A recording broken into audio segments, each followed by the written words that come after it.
Yes, welcome to After the Hype. I'm your host, as always, Bryan Dressel. With me, as always, is Jonathan Hardesty. I'm here. Chewie Darsow. Hello. Emily Blake. Hey. And special guest today, we have Jandy Hardesty. Hello. Hi, Jandy. Hey. I know that person. We would assume so. We also have in the background, just a quick disclaimer, we have their child here, Karina. She's going to be quiet, looks like it. She's playing with the big bear in the background. So we'll do a quick Where Have You Been Doing? I'll go first. I saw Valerie in a City of a Thousand Planets. And I really liked it. And apparently a lot of people don't. Like, really don't. And they think it's terrible. And I was like, I kind of enjoyed it. It must be such a burden to be so wrong. Yeah, those people are wrong. I mean, there are some definite problems with it, but they also kind of come from the original comic and the way, like, my biggest complaint with it, and not just to completely go down the rabbit hole, is I don't like the female character in it at all because she has nothing to do. But they lifted that straight from the comic, so it's kind of like a weak excuse. It's really unusual because Luc Besson usually does a really good job with exactly. women. And that's why I was very surprised going into this that she got so little. Like there's big action sequences, and like right as soon as they start, she's like, "All right, I'm gonna go over here," and then she kind of sits in the corner while he does all the action sequences, and it's kind of annoying, but. The movie itself is still... Especially because in the advertising, they make her look really involved. She's really involved to the plot, but she doesn't really have any involvement in like the actual like shoot 'em up sequences. She has one sort of like fight tussle, and it's all of like 15 seconds. And she does well with it. Like it's not like she couldn't handle the stunts or like the physicality of the role. It just feels like they just didn't do anything with her. So it's what Hollywood would consider empowered. Yes. Yeah, I thought it was great. I don't want to spoil one of the characters, but there is one actor that I did not know was in the movie, and when he showed up, I'm like, holy crap, this is fun. But that's it for me. I'm done. I went to Comic-Con, so that's all. And I Comic Con? How do you spell that? that was my whole life last week, and then now I've been working ever since. So the only thing I can talk about is Comic-Con. But I did see a couple of previews. I saw a little presentation by the Inhumans, which I've heard behind the scenes is a bit of a shit show, but the presentation was okay. I liked what I saw of the show. I'm interested. It's Ramsay Bolton being Ramsay Bolton, but his name is not Ramsay Bolton. And I mean, to be fair, his character in the comic books isn't that far off. Yeah. And Anson Mount plays Black Bolt, which is interesting because I'm interested to see like. He likes choosing roles like that are a bit of an extra challenge because he can't speak, you know, and but one thing that bugged me is when I was watching this whole dinner scene that they had in part of the teaser, his whole family is around him and he's signing and his wife is doing all the translating for him, and I was like, motherfucker, y'all live with this, you grew up with this man, you've known him your entire lives, and none of you speaks his signing. Okay, you're a bunch of assholes. But anyway, and I also saw I was lucky to be in Hall H for the Defenders panel, which was pretty great because they came out and John Barenthal came out and we saw a teaser of the Punisher, which looks baller. And then they had then they showed us like a trailer for the Defenders and they talked to everybody and that was pretty fun. And then Sigourney Weaver was there, which was freaking cool. And then in the middle of Jeff Loeb, is that who it was? Presentation, Charlie Cox just goes, all right, Jeff, let's show the people something. And he was like, no, they came here to see you. And Sigourney Weaver stood up, put her hands on her hips and goes, Jeff, give the people the thing. And then he goes, okay, we have a teaser for the Defenders. We have a clip for the Defenders. It's the exact same length as the first episode of The Defenders, and the whole place went wild. And then we got to watch the first episode, which was pretty good. I was very interested in seeing how they were going to take these four disparate shows and make them feel like they had a cohesive narrative and like but they had these beautiful transitions. Like from an editor's perspective, you guys will appreciate that. Nice. They had one where like Luke Cage was going downstairs. And as he was in like a tenement apartment building, and as he was going downstairs, he flipped his hoodie up. They cut immediately to Jessica Jones going upstairs in a different apartment building, flipping her hoodie down. It was like, ooh, yee. And by the end of the episode, though, they weren't together, but there was a common incident that happened in the city, and you saw all their reactions to it. So you saw like, okay, this does have a way for them to come together. Like I was worried about. I was like, how are they going to do this? Because they can't get them together in the first episode, can they? But instead, they just showed them all sort of reacting to the same thing, and that was like, okay, that's where we're headed. Oh, and cool. I was always really wondering liked it. why they weren't reacting to things in each other's shows. So I just assume that whenever they cut to Danny Rand, he's just like chewing on wood, just somewhere, just sitting in a corner. I think. Hey guys. I'm a bad Iron Fist. I'm Iron Fist. He spends most of it like on a plane talking about the hand. I've got a good hand. I think it's going to help that there are other characters to carry the load and not.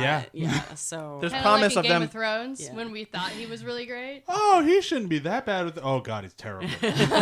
There is promise in just the teaser that everyone has seen Yeah. of them throwing shade at Danny Rand the whole time, and I'm expecting that going in. Like, look at this silly guy with a yellow fist. Whatever. I mean, I'm okay with it, but at the same time, that's just hanging a lampshade on their horrible casting decision. It's like, well, it's horrible. I guess we should just make fun of it now. Because there's nothing we can do about well, it. Jessica Jones I mean, totally would, You though. can recast. You Yeah, all they're not can. going to. If 90s sitcoms taught us anything, people will just Yeah, forget. but the show, according to Netflix, we have no way of being sure, was really successful for them. So what's their motivation to recast? Yeah, they have no motivation whatsoever. They have bad reviews, but who cares? If people still go, whatever. I mean, We're getting it's the Suicide one that Squad I didn't 2. even try to watch. All right, next. Well, I was with Brian in San Francisco for the marathon, so I did not watch much new stuff. But we did watch some CNN when they were doing Throwback to the 90s, and all the nostalgia-ness we've been talking about. I was just like, I still like this. It's the same thing as like when VH1 used to do Behind the Music or whatnot, and just talking heads talking about the 90s. And it's like, I still like it. I don't know why. I'll still watch this. It's definitely nostalgia. There's no reason. I know all this stuff, but I still want to watch it. I enjoyed the episode we watched on the Bill Clinton blowjob. It was just fun getting like everyone's reaction to it again. Like I'd kind of forgotten like. I don't remember that. Maybe I was in the shower or something. Yeah, it Because I could've saw the when they went through everyone's reaction to him playing the saxophone on Arsenio Hall and how people called that unpresidential. And now I'm like, wow, we really did get lax. And Trump was somewhere going, "Hold my beer." Oh, man. Saxophones and tan suits. What are you going to do? Those Democrats know how to party. So unpresidential. He has talents. Next. I'll go. So we just recently got a Nintendo Switch, and with that, Mario Kart 8 Deluxe, the remaster. And what's really cool about this is that it has a drive assist mode where it keeps you from falling off the track and accelerates for you. And at first it's like, why would you put that in there? But we have a 4-year-old, and she can now play the game. And so it's actually really cool kind of playing a Nintendo with your kid. I really like it. Despite their complete incompetence. Oh, I stop on the track often and wait for her to stop looping around for the computer to kind of take over and get her ahead. So that part's not as fun, but like I like that you're throwing shade at your daughter's Mario Kart skill. She's not 4, genetically man. predisposed, whatever, to play this game. But she it's- has to learn. yeah. Well, that's the thing is like you take for granted how difficult like 3D space is for someone who's never done that, whose Right. only experience is maybe Mario Maker, left, right, up, Which down. she's actually really good at. yeah. Not like playing the Mario, but like making levels. She that's can cool. make pretty interesting levels. Oh yeah, and she figured out all the mechanics and learned how to make like little trolleys and things like that. So she knows how to do that. But like moving to the 3D space where everything's a little bit different is a really tough skill, and one that I completely took for granted because I grew up with Nintendo and Atari and just kind of followed that whole history. And you made the logical jump with everyone else with like Nintendo 64, where it's like, oh, I'll just Yo. spend the first 10 hours running around the courtyard of the castle in Super Mario 64. Yeehaw! And then like circles and circles and circles and circles. Look, and he breathes when you stop moving. technology. But yeah, no, I mean, it's cool. And it's that level of accessibility. I just wish we're in more games like that. Because if you get too frustrated to even try, that's a real barrier. Yeah. And Mario Kart is really fun. Like they've really perfected that thing down to just every moment of it is fun and silly. And their video replays are hilarious because the characters kind of interact with each other as you drive past them. So if one throws a shell at the other one and knocks them out, they just kind of stare at the car as they drive by with like this smug look. And then like Luigi, there's a meme about Luigi's death stare as he drives by. He just kind of I've turns seen and that, face. Yep, that's from Mario Kart 8, and it is beautiful to play those replays because you can slow them down, speed them up, rewind them, and relive the dumbest moments And ever. screen cap them. And screen cap them. And share them directly to Facebook and Twitter. I'm gonna pause. I think you just unhinged it. Oh no, I broke it. Yeah, you got it. Like the plastic How thing. does it? It's I just tighten it's it. really crappy. But Okay. I was just trying to avoid having to lean forward in this chair. there you go. There we go. But yeah, that's it. Cool. Jandy, last but not least. All right. Well, when you have kids, everything that you do has to do with kids. So mine is also related. I would assume. Regal Theaters does like this summer movie express program during the summer where they show kids movies for $1 every Tuesday and Wednesday mornings. So she and I have been doing that, and usually it's stuff like Happy Feet 2 that you just kind of sit through and are like, all right, well, I hope she's happy for an hour and a half or whatever. But this week they showed Kubo and the Two Strings, and I took her to see that. How'd she like that? It's interesting because I was afraid it would be too scary for her. Yeah, and those sisters could be pretty creepy. Yeah, there were a couple scenes where she was like, I want to go out. So we went out and like stood in the hallway for a second. Okay, yeah. And then we went back in. But for the parts where she was there, like she was way more engaged than she usually is with movies. Like she was following it all. She was keeping track of the plot. Like she was really concerned that they wanted his other eye. That was very, very troubling. She didn't care about, that anybody might die or anything. She was like, but they're going to take his eye. But, yeah, she stuck with it except for a couple of the fight scenes. And Has she seen the other Leica movies? I don't think she's seen any of the others. We maybe briefly started ParaNorman. I feel like we maybe. I didn't start with ParaNorman. Okay. You might have done that when I wasn't there. Okay, but I was gonna say, she got too bored because she was too young. I was gonna say I think the only super child friendly one, like under like 6, would be like Box Trolls, because there's really nothing like terrible. Coraline would be terrifying. Coraline would be horrifying. Oh no, she was really scared. She really didn't like the part where the mom like sent him away and she stayed. And the mom stayed to fight because that like parent abandonment thing makes is like sense, for really sure. scary at her age.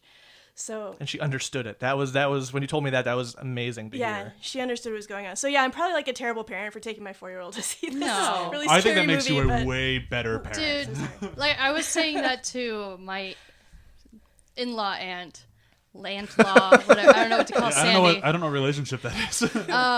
Aunt in Be like, I'm pro scaring kids at a young age. Like I really am, because it teaches them more things about life. I feel like that things are actually at stake. And she's expressing emotions, which is a natural thing, and it's not makes you a bad there's parent. a Tolkien quote I love that about fairy tales that it's you don't show kids fairy tales to show them that they're dragons, because kids already know there are dragons. You read them fairy tales so that they know dragons can be killed. Yeah. Yeah. I like it. Yeah, that makes sense. I feel bad about killing all the dragons, but you know. They're huge Well- jerks. It's okay. This was Tolkien, like his dragons are all terrible, so That's true. They're not all like Pete's dragons. they're not like nice dragons. Yeah. But there was even one time when she watched Land Before Time, the very first one, the really tearjerker one, and she just sat up when I think the leaf that guides them got stomped by Sabretooth or Sharptooth, and she just started crying. the I was leaf. like, how are they going to get to the valley or the Great Valley? And I was like, oh man, I forgot about that. And then I was like, it's okay, don't cry, be strong. I don't know. I think, teaching, showing, and exposing your children to things that have consequences and showing that something bad will happen, but then you can still work through it is a valuable thing. Sure. I agree. And have her start reading Goosebumps. We can lend you some. All right, I think it's time to start talking about today's movie. So today is the first of a ongoing series. This will take probably longer than the podcast has life in it, but we will do what we can. Where I'm starting at the very beginning of the Academy Awards and going all the way through current day of the Academy Award winner of that year. So we're in 78, 80 something Academy Awards. So that's A while. That's Oh, a that's a lot. lot of movies, but we'll do what we can. So it's gonna be like 5 more years of podcasts. Yeah, I mean that's the only way we can get this done, and that's if we're doing it like every week. If we did this every week, we still have like 2 years of these. Yeah. But I'm That's a We're not little doing that. It's confused a good way to because ensure longevity. Yeah, that's true. this movie came out in 27. Yes. And it's 17 now.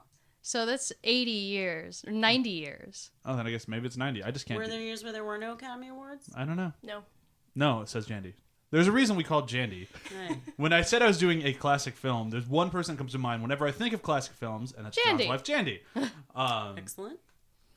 She knows far more on the subject than I do, which is part of the reason why we called her here, so that we don't just sound like a bunch of buffoons all day. You can sound like buffoons, and then I'll just correct you. That's okay. But then I yeah. guess you can just edit out the. Yeah, it'll just be you being right the whole time. So yeah, a little bit of history. This movie came out a long time ago, and that's the end of the history. The end. No, I mean it's if you've never seen it, it's a silent film, and it's gorgeous. But for the plot, I think we need to do a breakdown. I think that's the way that works. Jandy, you've never had to do one of these, have you? I don't think so. 'Cause You've I only been think on what, twice? I was on for Cloud Atlas, and I think is that the only other Mass only one? Effect. Mass Effect. Right, the Mass Effect trilogy. Which imagine a 30-second breakdown for 3 video games spanning 100 hours each. Right. I mean, Shepard saves the day. Yeah. There's bad robots. Shepard beats them. The Yeah. end. You win. You did it. Shepard saves the day and there's space racism. Yeah. Anyhow, Wings. So Wings from 1927. It's related to Criterion Collection. Sure, it's on Criterion, isn't it? Is it? Wouldn't it be? Wings? It Yeah. should be. It should be. I But would it's, assume that it's it is. not. It's on Kino. Okay. Okay, so Except it's everybody- actually out of print, which I found out when I tried to buy it for this. Really? Yes. Oh. Yeah, I was very annoyed. You can still rent it online, obviously. But Yeah, that's how I digitally, watch it on But Amazon. I was like, I'll just buy the Blu-ray. I would like to have this movie. It's out of print.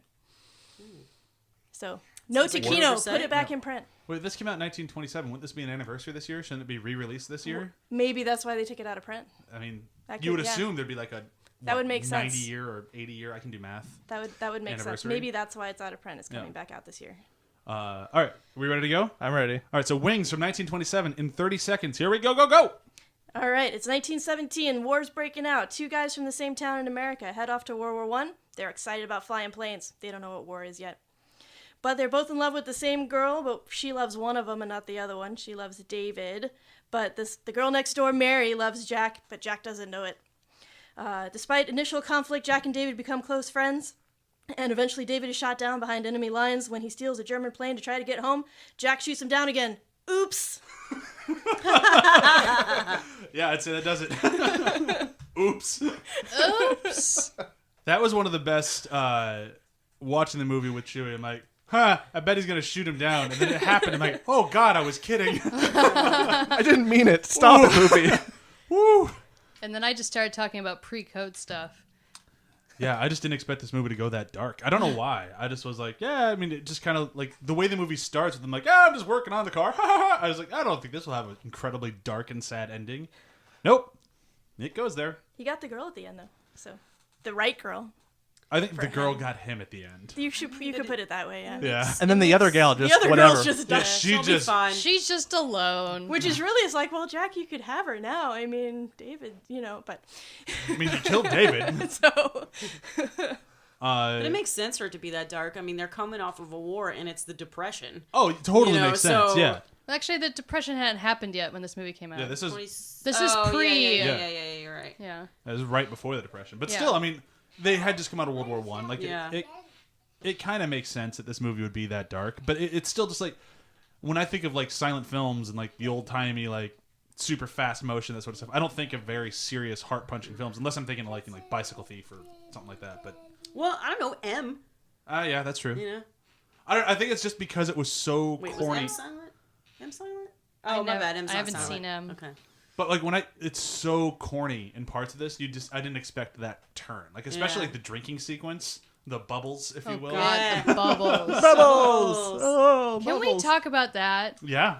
Was he drinking absinthe? Right? Probably. Right? Like, what alcohol was he Paris hallucinate? It's Paris and the teens, probably. Yeah, I mean, it was he was on something. He was not just on booze. Or Yeah. he was, I love, too, that he's so wasted, he can't even see her face. yeah. And was that other girl a hooker? Like, because she seemed like she was trying real hard to work him. To I get think him to she the was a bedroom. shooting star groupie.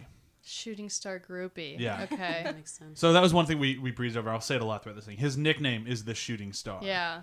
Because when he made his car, Mary, the girl next door, painted a shooting star on it. And it's like, hey, you know what you get when you see a shooting star? You get to kiss the girl you love. He's like, I can, and then runs away. Yeah. I was just like, oh, To the other poor girl.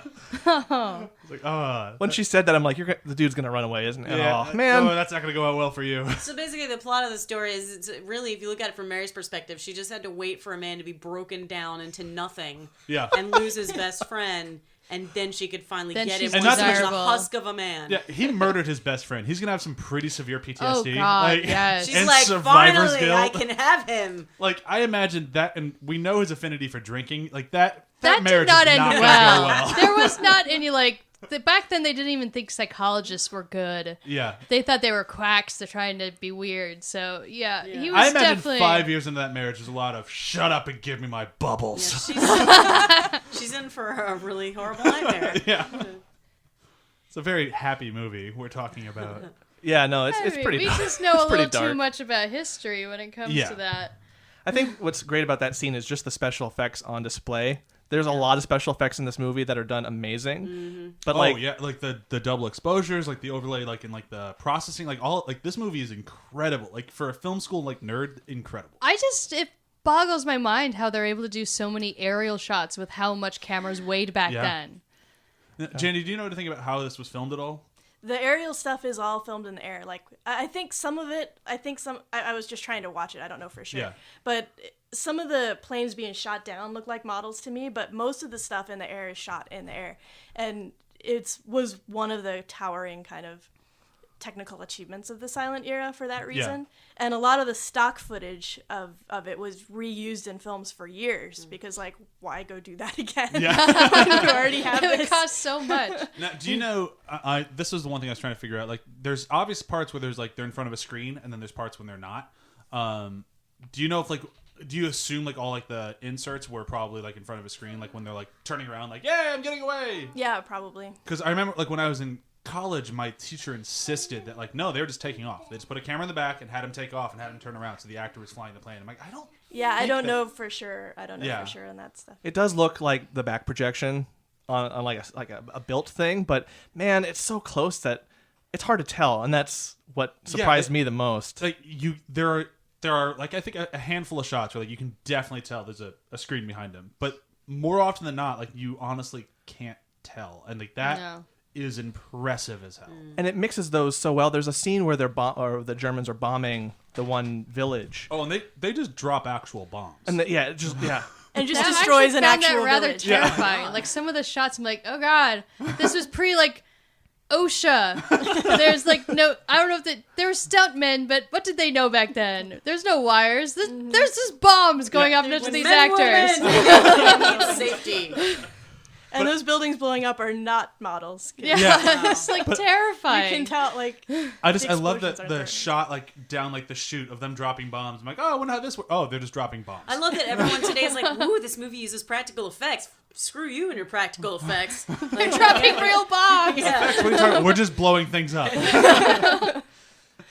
But you wouldn't expect it because a scene like that is like, well, they're going to cut away and it's clearly going to be a styrofoam tube being like thrown against the wall or something. Yeah. And nope, that's No. just devastation straight up. And the interesting is I'm sure when this thing was shot it was probably like 25, 26 because it post took a lot longer then. But it was the interesting thing about it is it cost $2 million. So $2 million in 26 equals out. I did the math about 25 to 26 million nowadays. Wow. So even with that inflation like adjusted for, and down goes the child. Oopsie. Oopsie. Are you okay? You guys, the bear is dangerous. I mean, he's big and I mean, floppy. I've seen The Revenant. That bear will take her out. Oh. We don't have any baby bears in here, so.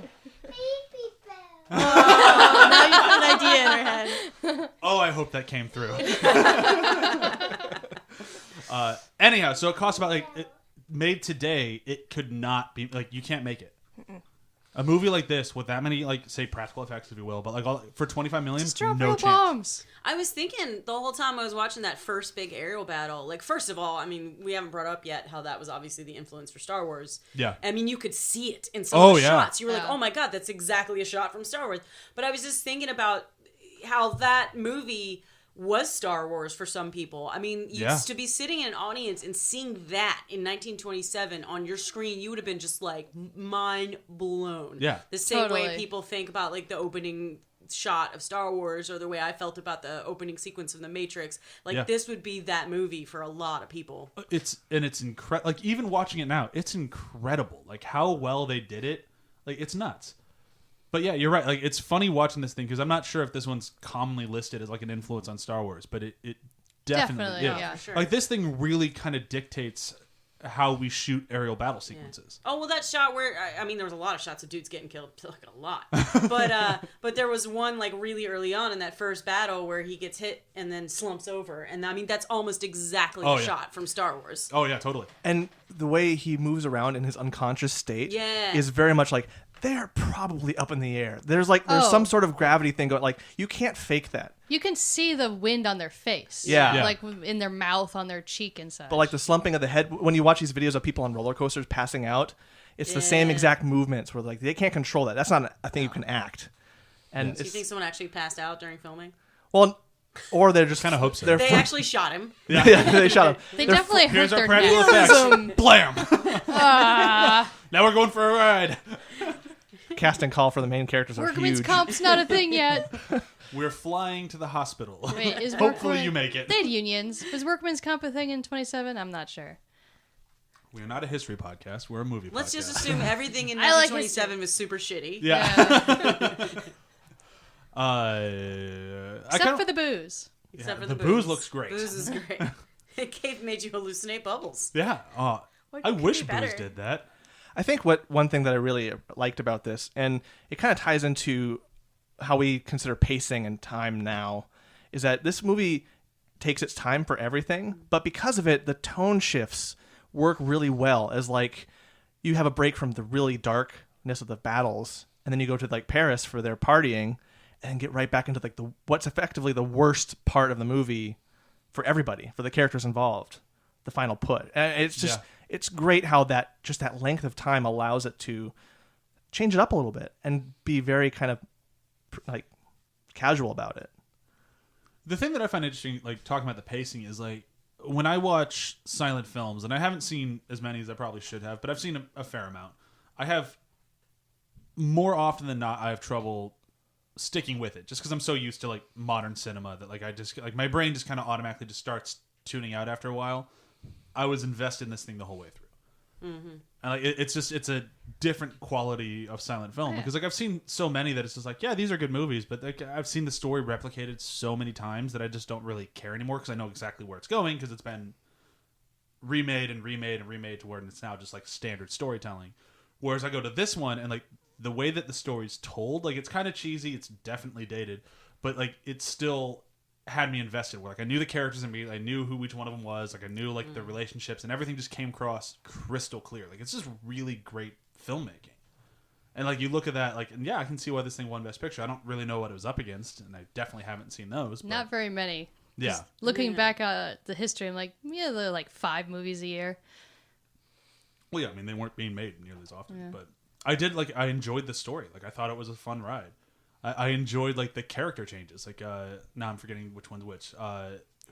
David's rich, Jack's not. Which one's the jerk? Jack. The Jack's a scene- jerk. When they're I mean, in the, he is the one who shot his friend. that's true. And stomped his hat. That is and the scene tried I'm to talking steal about. his woman. The And yet stomping he's the the hat winner. scene, I think, is hysterical. Like that was, I laughed so hard at the like they're doing the push-ups and just stomp, and then hey man, lay off my hat. It's just like they're just so mad. He's a jerk, but he's like so charming about it Yeah. somehow. I did not find Jack charming. Really? I thought he was just a child Well, who I've was seen like, that. I've this seen is that what I actor in want. several movies, and I think he's very charming. So Yeah, I may be bringing in things from other. I don't know him in any other Yeah. films, so this is my exposure Well, to also him. like David to me is just so like blank most of the time that I don't really care about him until like near the end when he's starting to. I have the problem where I really like Crispin Glover. Oh yeah, Glover, and he looked like Crispin Glover, so Yeah, I'm I like, can see I that like era. David. I can see that. Yeah. I love like the scene with Jack where he goes to like ask for I forget her name's photo, Sylvia. And then she's like, she had it for somebody else. And he's like, oh, thanks, bye. Yeah, it doesn't even look, and it says on the back, like, to David, and he Yeah. never looks at the back of the photo. But yeah, like, that's another. Like, I just did not like Jack. I'm like, dude, you just grab things and say they're yours. but again, like, I don't know why I'm so surprised, but like that led to such a great moment of like when the photo comes out of the locket and David's just like, yeah, this will destroy you. And just Yeah, rips that the was when I photo up. started liking David, like that Like, scene. That's such a great like friendship moment of like, yeah, you hate me right now, but this means you don't die while flying today. And let's talk about that friendship, because I think for me the biggest surprise is just how they treated male friendship in this movie.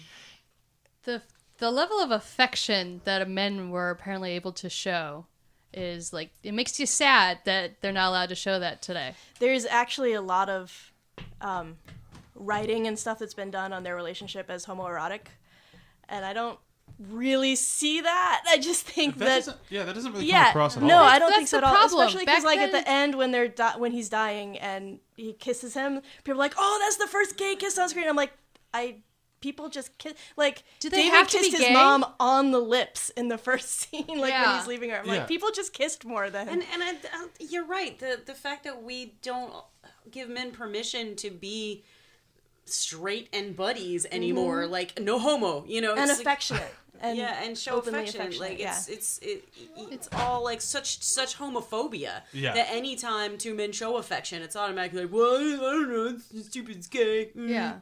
And that's like, it's definitely like a Western problem because there are like Eastern cultures where it's very common for men to like, oh, we're friends, we're just holding hands today, like just walk down the street, and it's not seen as something weird.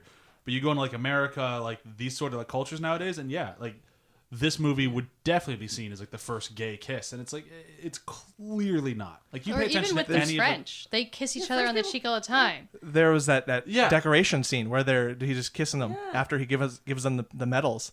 And it's like, as a person of modern cinema watching stuff nowadays, it's like, that's weird. But then you look back like, that's just a different way, and an interesting way to.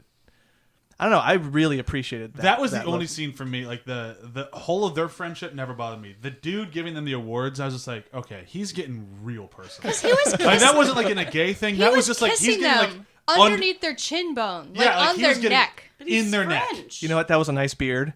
He kissed people on the cheek. If someone leaned in and kissed me underneath my chin bone on my That's- neck, that I'd is- be like, that was- Yeah. "What are you I wonder if doing?" that was like a screen direction to make sure we could see their faces. Something Yeah, weird. because that like, and he got in there and he held for a second. Like that was a romantic gift. But I did like the different reactions that the pilots had to that, because like was it David who was getting the medal there? He was like kind of stoic, whereas the guy at the end was like, "Cool, I'm getting a medal." Well, I think David was just always a little bit more serious. Yeah. And in my eyes, mature. And Jack was very like wide-eyed American, going to war. War is fun until his best friend dies, and then he just need bloodlust, kill and the then Germans. he kills everyone. Yeah. But it was like- his Lord. But he helped them like get across the. He helped them. They He wouldn't did. have He won the did. battle otherwise. Actually, even during that one sequence, I just felt bad when it's a sequence of all of the Germans trying to run away with Jack just mowing them down. I'm like, they're running away. They're not shooting at you. You're just murdering people They'll right never now. shoot at me again. Well, and one interesting thing is just because this is World War One, it's just a different war, and it's been It's pre-Geneva, pre-war crimes. It's been Yeah. interesting. Like those are fascinating because they're so different. Jandy, you and I were talking about that last night too. It's just like those are more interesting to watch than like our World War II fascination. Granted, it's easier to kind of build a narrative around World War II, but there's just like there's scenes in this movie where there's guys using old formation, walking into the turrets, walking into the machine guns because that's the way war was. Just walk toward the thing and shoot at it. Like very much an old style of war in a changing theater, which I thought was really cool, and we just don't have enough of those in And war movies. And it's really interesting that this came out before World War II because you see that more so because the guys doing this thing, like that's what they know. So they're the ones who are Yeah. directing this war. So Well, that started falling apart during the Civil. Well, actually, Revolutionary War. Revolutionary War, yeah. Revolutionary War. Because that's when the they started. formations America. were becoming Yeah. less and less. Yeah. But then it really did take off during World War One during trench warfare, where it just Yeah. was not necessary. Well, the introduction of the machine gun was the major. the big. But it's Like still. when it took you 5 minutes to reload your gun. That's Yeah, that's a good point. I was thinking little about easier to guerrilla walk- warfare when yeah. Americans would hide in trees yeah. Also during the that, Revolution. But that's why it's interesting that You're like, this this movie. is stupid. Let's do something else. That's what what I'm saying is I think that's why it's interesting that these guys are still just walking into machine guns. It's centuries of warfare take a long time to get Yeah. out of the military bloodlines, I guess. Just Yeah. banking on numbers. That's what's so scary. Is it's like, well, a lot of us are gonna die. I hope it's not me. Yeah. Well, I guess war is like that anyway, but especially when you're lining up. And, I personally Yeah. would have hated to be a drummer boy the most. oh god, That's how the youngest person in the Revolutionary like- War died. oh man, like that scene in Glory when they're all they know they're gonna die. They're just marching forward in formation, and that one dude has the flag, and it's like, oh well, I guess here we go. well, that's like Leningrad too is the worst one where like they only had enough rifles for every other guy. Ugh. So you basically were like, if you didn't have a rifle, you're running behind the guy that has the rifle and hoping that when he gets shot, you can get his Oh rifle. my god, that's terrible. Gotta love those. I just When want to he be gets Wonder shot- Woman, where you can just stand up and use your bracelets and charge. Boom. We haven't talked about Mary really at all, and I feel like she warrants a bit of Yeah, she conversation. does. She's She pretty is cool. the manic pixie dream girl. Before that was a thing. Yeah, but Well, she invented the thing. That's Clara Bow, who was the Yeah. She She invented was- it. Yeah, she was the original it girl, like Yeah. the one who Her hair. had it in the Eleanor Glenn sense of like some kind of sex appeal that you can't really define. But that's what sex appeal was in the 20s. It's like this pert like girl next door kind of thing. I mean, she was cute. I loved her hair. I loved hair her was so mannerisms. great. Yeah, I wish she cried a she- little bit less. She cried a like lot. a that lot. Yeah. bob, like she invented. She was the Oh, first one that that's had that. But she was. So she was the Rachel of her day. Yeah. Basically. Oh, you're the Clara Bow. Yeah, no, she was super popular. Well, no, and she's instantly engaging. Her Like, eyes More are so- beautiful. the two guys take me a second to warm up to. Like the second she's on screen, she's engaging. Which is also like, what's wrong with Jack? Yeah. Right? Right. Because You're the not other girl gonna had get the better. Yeah. the other girl had the advantage. She was from the city. Well, it's interesting. Whatever that meant. It's interesting. One of the techniques they'll use from here, like along cinema, is just like they'll soften the lens and kind of try to make a glow to the actresses. But they didn't have to do that for her in this. And the scenes where they do kind of do that, it's like, oh, we don't need that. Get that. They do get that light They did the her more. halo Yeah. a They lot. do light her more though. And They the, light and her the more, and halo where it's just out of focus in a circle around her. Yeah. Yeah. Well, they definitely do that. What he was talking about in the bar in Paris, like when she's wearing the dress and like that, they really show her as much as they can. That has the male gaze down. Yes. God. The part. Can we talk about when she gets him to the hotel room and then realizes that he's just too out of it to actually do anything, and she's putting her uniform back on? One, you see side boob, which really surprised me. I think And you then- see all of it. Oh, you see boobs. You The see whole all thing. of it. Oh, I missed that. I'm sure the men I in must the have been 20s looking were away. like, "We're seeing this every day." But those Oscar two worthy. men, and they have the really tall man who's just standing He's just staring at her like yeah. he's an ogre. I'm just like, what the hell? I believe when that happened, I went, "Oh, girl." I'm just like, this is illustrating the male gaze to a really uncomfortable level. Yeah. But did you see something else that surprised me? Did you see in the bar scene when he was right before the bubbles? First of all, that shot when they were pulling into the bar Through and the people cable. were That's like moving. incredible. I've seen that side. as a meme for the longest time. I did not know it was in this it was movie. so good. And then when they get one of the couples that they split apart, was it two women dressed as men? Is that what I was looking It at? looked That like looked it. really. I didn't could know have that. been. It was very possible. Yeah. Yeah. I thought that was pretty interesting too. Well, the one problem that this movie has is it's a period film before they really got stickler about that. So it is a World War I movie, but styled in 27. Yeah. Yeah. So flappers definitely played with gender roles before anyone really gave them credit for that, I guess. So there's a lot of flappers that would dress up as men because they wanted to be dandies. And it's a beautiful subculture. If you ever look up the photos, it's fantastic.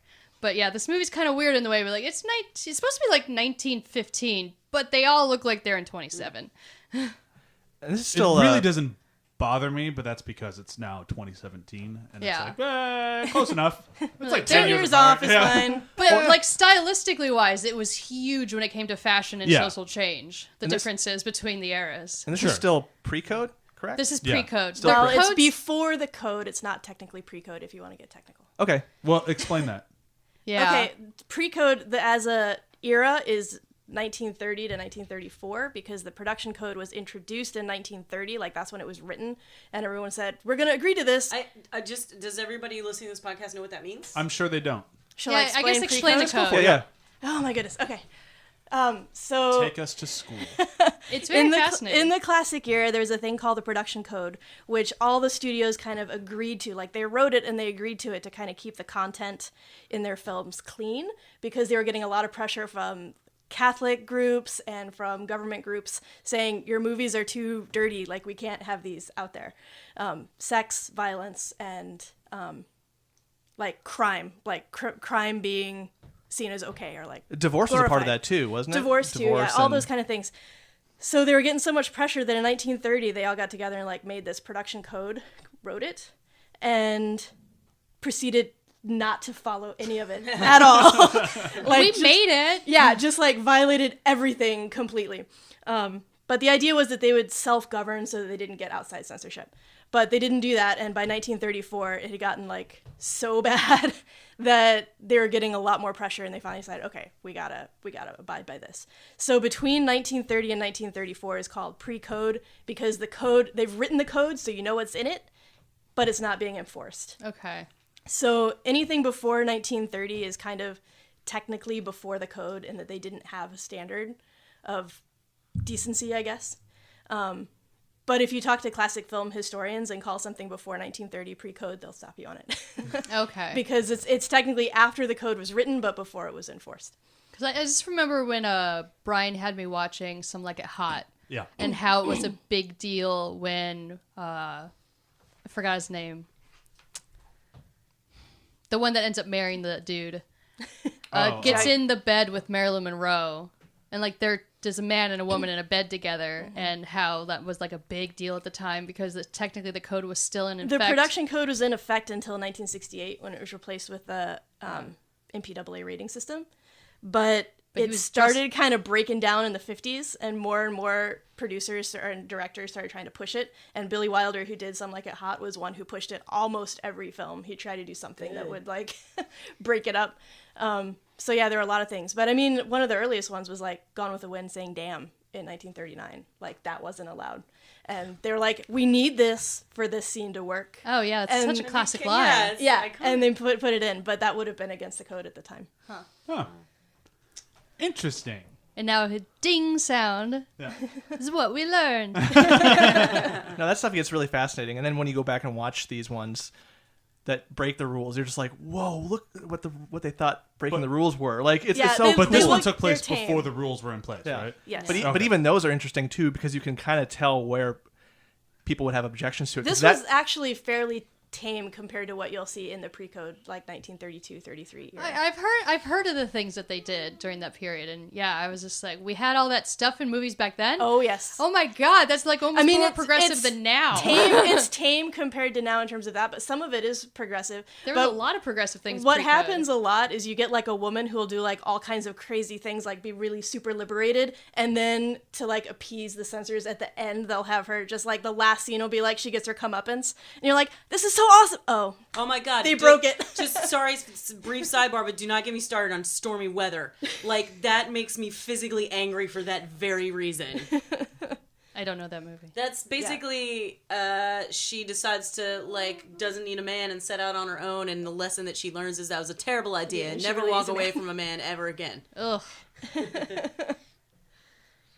Fun time. Great song though. Yeah, I mean, it's a bit it's great like, music in that movie. Yeah. But to yeah. jump off the female thing, the woman.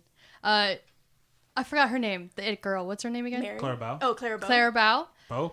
Bow. Bow. I was upset when her character had to go back home because For I that? liked that Yeah. she responded to a call for drivers. She goes to war and she's just super cute driving her car around, Yeah. running other guys over, but then they love her because she's so cute, even though she hit her with their car. I loved that sequence. And it was just fun to see her kind of be empowered outside of Jack. Yeah, and it's totally unfair that they made her go That home she, just for that. yeah, she has to get Like, fired well, maybe and if sent you home. weren't bursting into hotel rooms, then Yeah. Oh, the door's unlocked. Let me just go in. And she was putting her clothes on, and he was clearly Really dressed. out of it, yeah. Nothing happened. I want to jump back really quick to something we mentioned very briefly. That shot going into the club. My film history teacher spent an entire day talking about that one shot. That's the only thing I knew about this movie. But that one shot is it's incredible. You can find it online if you just look up Wings dolly shot. But I've shared that Yeah. meme more than once. But it's interesting. The way GIF or whatever. so much planning went into that one shot. It's insane. I get astounded by that specifically because the only other movie that comes into my mind that did something like that was in The Adventures of Baron Munchausen, when the camera is, I don't remember, coming out of the Sultan's house. Yeah. But during that sequence in that movie, you can clearly see the actor stepping out Yeah. or stepping in. And in this one, you can't tell. Yeah, you don't see you them. don't See see them them. lean back a little You can bit, kind of but see them move back, but Yeah. like the furniture and really yeah. their bodies you don't get the impression that they actually left. But also, you don't have monitor. You don't have Yeah. replay. You just have to, enough people have their eyes on it to know that it was right. And lighting. Every my moment God. in that space, every area in that space has to be lit the same way. It's incredible. That's why I Like, get so mad when things are out of focus in movies nowadays, because I'm like, come on, ACs. Yeah. Come on. People used to have it so much harder than you. The only other shot that it harkens back to for me is in Citizen Kane when it goes through the O in the sign, because that's the only time that I remember. It's like, all right, well, I want to go through the O. Well, you can't do that. All right, so we'll split the sign in half.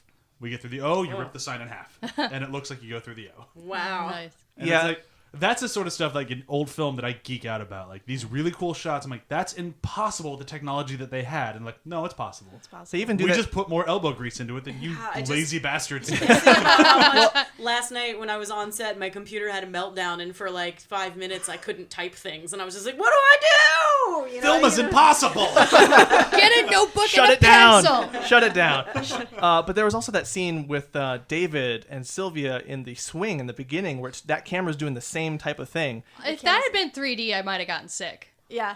I think there is either that thing was bolted to a swing or there was a screen behind him. Well, 'Cause but when he Chewie- drives the. Well, I guess you could put that on Yeah, screen. when too. Chewie and I watched it again, and it looks like there is a chance that's a screen. Yeah, when he jumps out of the car, you could do a quick cut for him running at them and then appearing behind them in front of a screen. I'd have to watch it 10 more times, but I think that was a screen trick. But it's so cool that I was talking to Jenny about this last night. With the advent of sound, those types of shots just stopped existing for a while. Oh, yeah. Yeah. And so just to see what they were able to do, kind of now that they've figured out film. Well, this is why, I mean, a lot of, at the time when sound came in, everyone heralded it as the death of cinema. Because Because you can't do this you stuff can't anymore. do this stuff. And it really is, I didn't get that until I watched Wings and Sunrise and a few others of Yeah. really late silence, 1927, 28.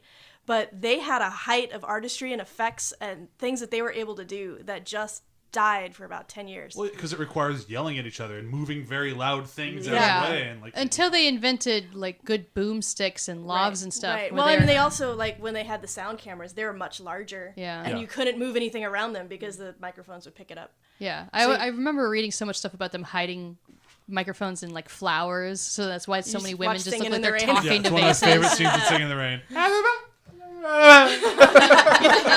You think they're exaggerating that, but it's like a documentary. Singing in the Rain Yeah. is basically a documentary. But yeah, Oh. it's just so cool to see that artistry and this just to see how it has kind of still permeated. And I just wish we had that sense. We could go back to some of that. Well, Spend it's more time interesting. on the There's artistry of it. There's certain types of shots, like the overlays that they do when they first go to the battlefield and all the troops are walking away in a long shot, and they juxtapose scenes of the battle up on the top of the screen. That wouldn't be hard to do now, but no one really does it. It's just they do it they'll do some of that stuff in animation. Yeah, I see think it more in animation. they did that in Pocahontas actually. I guess when they because went it's to war. it's not realistic. It's kind of a. Yeah, I'm trying to think of the last movie that I saw that did that. But it was so cool to see that it had such I a like that type of it had such an epic feel. overlay.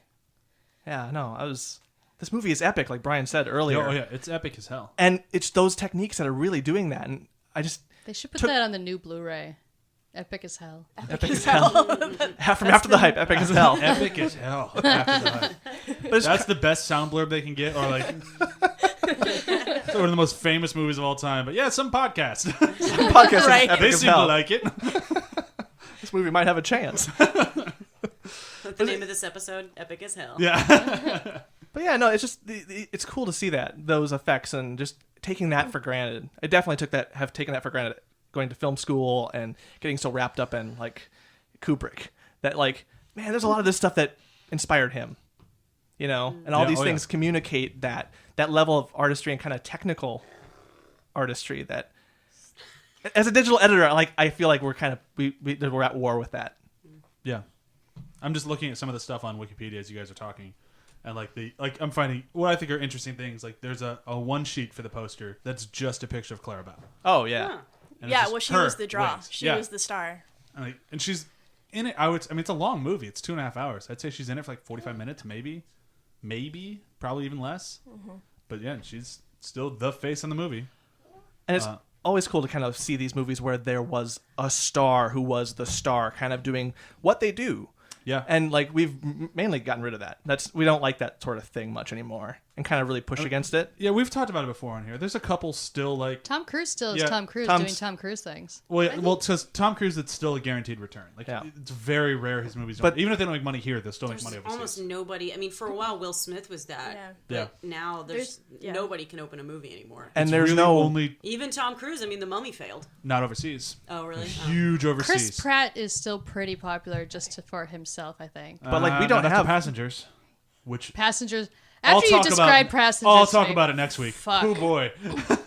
But man, like we don't have a Clarabelle No, or we don't. or a woman who can Jennifer who's the it girl. Lawrence. Yeah, for a while, Angelina for a little bit, but not Oh, really yeah. anymore. We kind of been up and down on that, and I would say largely like there'd be a subsection of people who don't really pay attention to her, like Jennifer Lawrence. She wouldn't bring that like a certain set of people, whereas Clarabelle back in the time would just bring everybody. Oh yeah, Everybody. Everybody. I don't think there is a female star today who has that. Like she's in a movie, everyone's seeing it.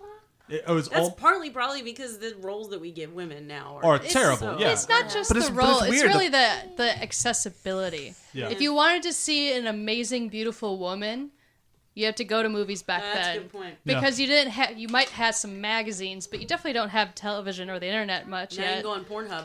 Now you Yeah. can go see beautiful women whenever you want. Well, what's interesting is just like back then, everyone like the stars were supposed to be these accessible commodities, but like the studios built their personalities and kind of Yeah. constructed them.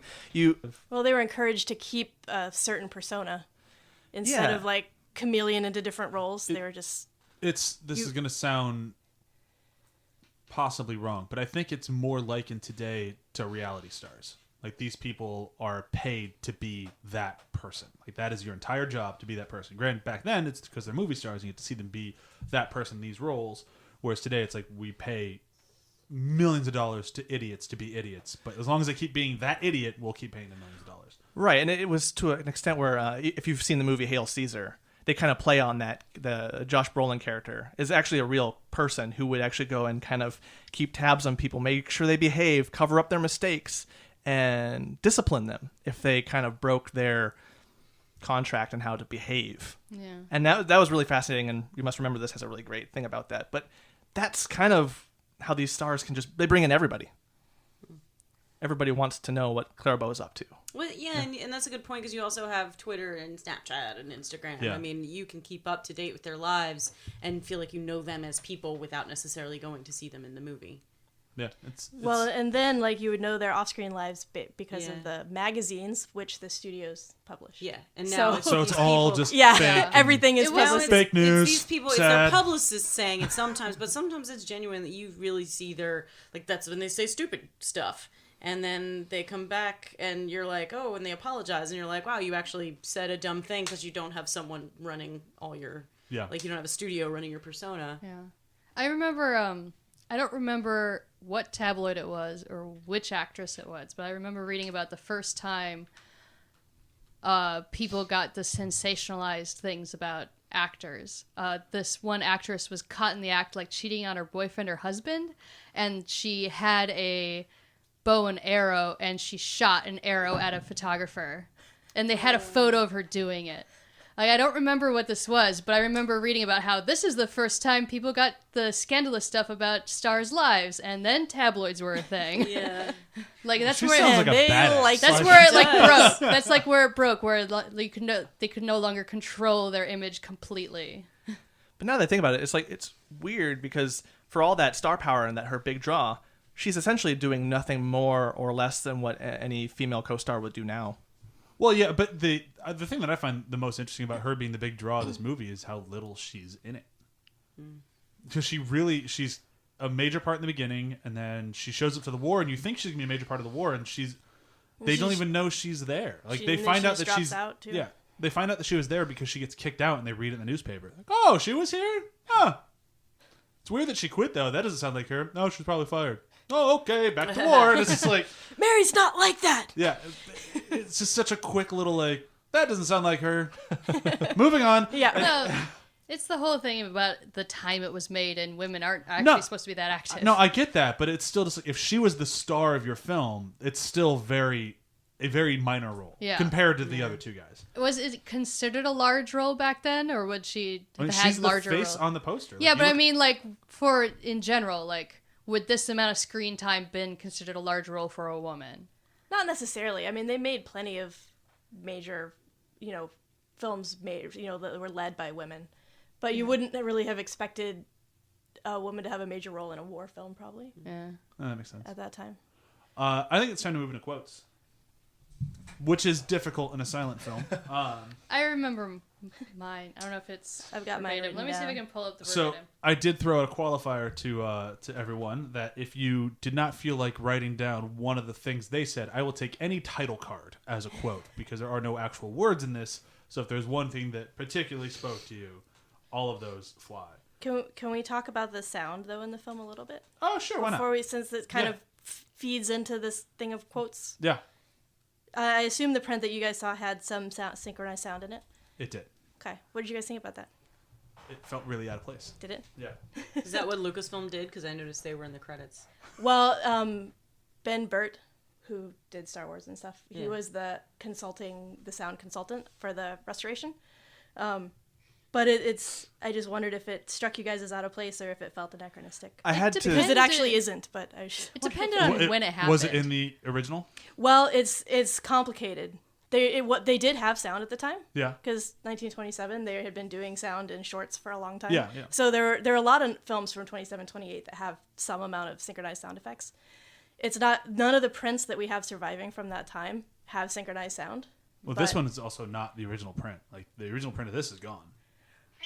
Just Well, but I mean, they may not have a master, but they have prints from the time that they took this from, or oh, yeah, I was reading about it on Or- here. Like, this was considered a lost film. right. But then they found a print, or it would still be lost. It's not the original master. It's No, that's That's probably what she true. was saying. Yeah. That's probably true. yeah. But the theory is that there were probably sync prints that went out later in the run, but those don't exist anymore. But the score is original, and they sent the score out on sheet music for piano players and orchestras to play at each theater. And there were notes in the sheet music for where to slow down the music or stop the music for sound effects to be played, Oh, interesting. either live or recorded at the theater. So it's actually probably pretty much what people would have heard, but they might have heard the sound effects live in the theater instead of on the That's print. what I was thinking when I was watching it, because I mean, I 'Cause- know that a lot of theaters had organs in the front and just pits for people to have different instruments or whatnot. So I knew there was some activity. The in first sounds. time I saw it, I was really thrown off by the sound, some of the sound, and also the like the painting on when they were firing the. I was actually It's really yellow and impressed red. by that. I'm like, ooh, look! I they're thought trying to that make was like a real later fire. edition from later, but that's not. That's Yeah. hand painted from the time. That poor editor, or whoever they had drawing that. See, I liked all that, but it was really, I think maybe it's just that this is clearly, maybe not clearly, but this feels like the restoration sound. Like, it felt out of time. Does that make sense? Yeah. Yeah, I was just curious how it would strike you guys. Yeah, I mean, I've seen It didn't silent bother films me. with It sound didn't bother effects, me but Yeah. it Some of did them stick seem out. weird. Yeah. The ones where there's like a scene that's silent and then a scene that's got synchronized talking, they did Yeah. that a lot in 1929 when they were switching over. That's really weird to me. I like it, but it's weird. Well, and it's interesting because some of the movies too will, like for the comedies, they'll use the music as the sound effects, like a little symbol, like whoop, or a Yeah.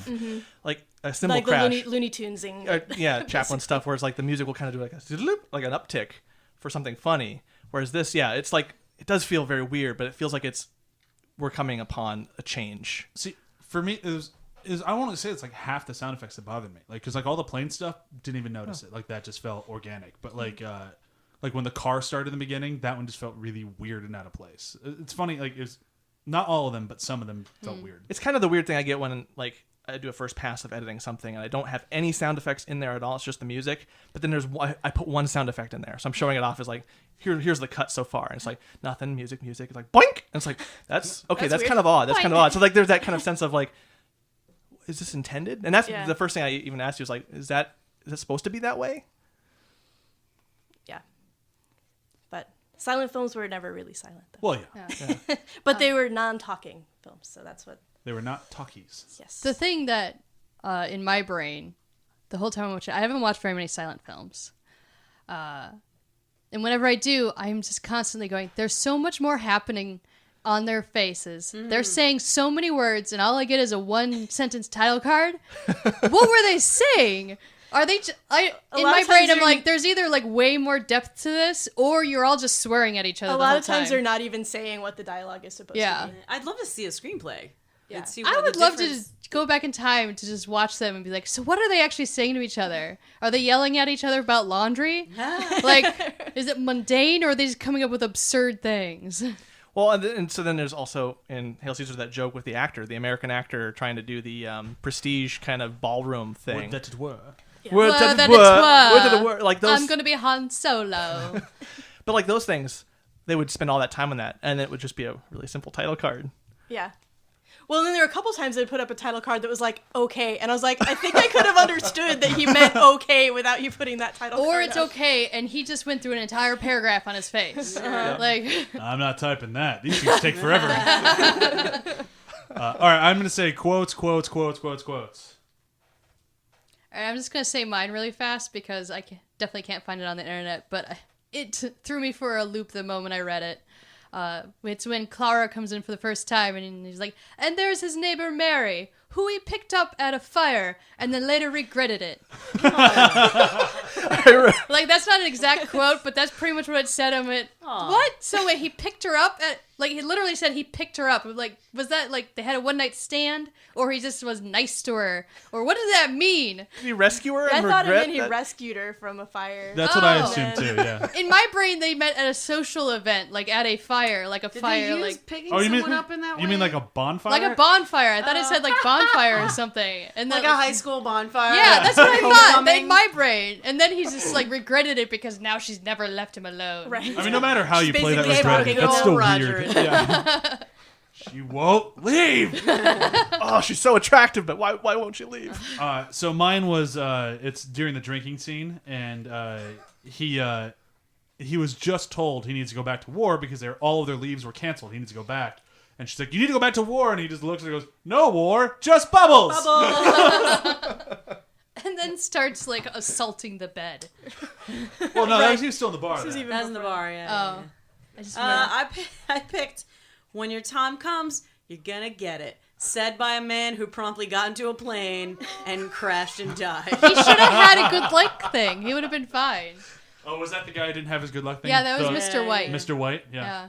We liked Mr. White. We were like, he seemed like an important character I- for a Oh, moment. he was Gary Cooper. That was Oh, that was Gary Cooper? Cooper. That makes more sense. Yeah, it's very not handsome. his first Till he role, died. but it was very, very early in his Ah. career. So I had such a great I had to pause the movie after that. Like, here's this character, Mr. White, and he has his whole speech, and then and then he he's promptly done. dies. It's like, man, that's a bold move. But that's like, as soon as I heard him saw him say that, when he was just like, you know, when your time comes, you're gonna get it. Now I'm gonna get in my plane and fly around. I And thought was he like, was gonna oh, last he's a gonna little get bit it, longer. dude.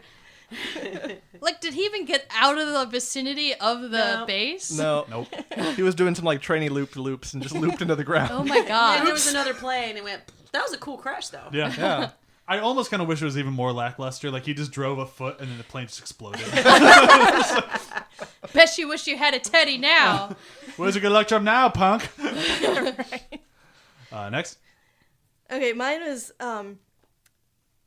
I may be cheating the system, but mine is the title card, but I liked it less for the actual words on it and more for the design of the title card. But it was right when they're leaving the basic training basically and going to the actual war. And it's like a mighty maelstrom of destruction, the war now drew into its center the power and pride of all the earth.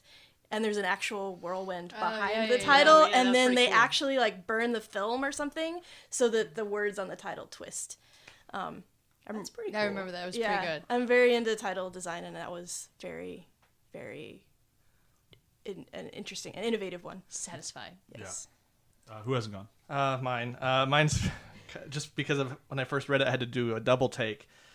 They called the German planes, the smaller ones, Fokkers.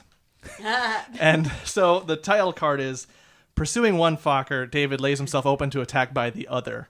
And I had to stop We for a definitely second. made a lot of jokes about that. Oh yeah, I had made many a Fokker joke. You're gonna die now, Fokker. But that's the thing, it's like they're also It's the name of the plane. It's the plane. they're also saying that in the plane after every shot. So I was like, yeah, Fokker. And I'm like, this is an old movie. It's supposed to be clean. Fuck you, Fokker. But then if I wanted to do a more serious one, I liked when they're going to the Paris nightclub, and the title card behind it has like a weird miniature like marionette of a woman Yeah, gyrating. that was cool. With like a little hand spinning something. Like there was like this stuff going on behind it that I thought was really cool. I like that more for the visual of that, but I thought this title card I picked was funny. The visuals of them going to Paris or whatnot, and all the suggestivity of that was pretty amusing. There's hookahs.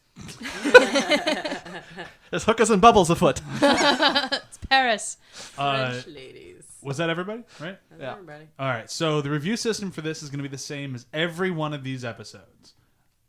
Just so you know, every time we do one of these, it's the same review system. So you can potentially prepare a little bit Okay. if you feel like it. Other Academy Award winners. Oh, jeez. Any other film? I'm not that- prepared. I feel unprepared. I know. I don't remember movies. Any- Best Picture? Best or... Picture. Okay. Any film that has Damn won it. Best Picture. I'm going to go for one, and I'm going to try it. We'll see if it works. Gladiator. Okay. And the reason for that is just, on surface level, kind of the epic feel, the epic scope of it. The way it kind of goes from just simple battles in the beginning to the grand Colosseum and the huge fight, and just kind of encompasses the epicness of life. It's epic as hell, and the music is also really good. I love Gladiator's score, and I felt a sense of excitement with that. As I did with this movie, the score was really exciting to listen to, and it was just interesting, kind of covering one aspect of a really big time. Okay. So, I mean, that's my attempt at that. I'm going with Deer Hunter. Deer Hunter mostly because it's also a war film, but it's also the entire story is told so well because of its pacing, much like this movie. Like, and if you're not into film, Deer Hunter is the slowest, most boring movie ever. Much like this would be if you're not really into film. Like this would just be a long slog of every now and then flying in a dated way. But if you're into film, it's great, just like Deer Hunter. If you like film and the way movies are made, Deer Hunter is incredible.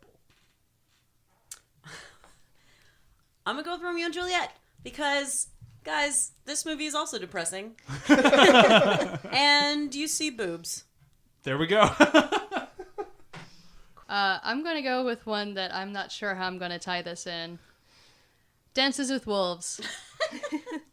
It is an epic about a man who's dealing with war in a way that he's not completely familiar with, but he has to learn from people how to survive. And there's a woman who he eventually he wears her down and they fall in love.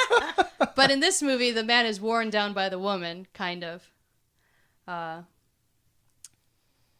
There's a wearing And it was down. very influential at the time. I mean, Dances with Wolves, how The cinematography. cinematography is fantastic. However much it is like very much a white man saving the Indians or whatnot. All you need is a white man movie.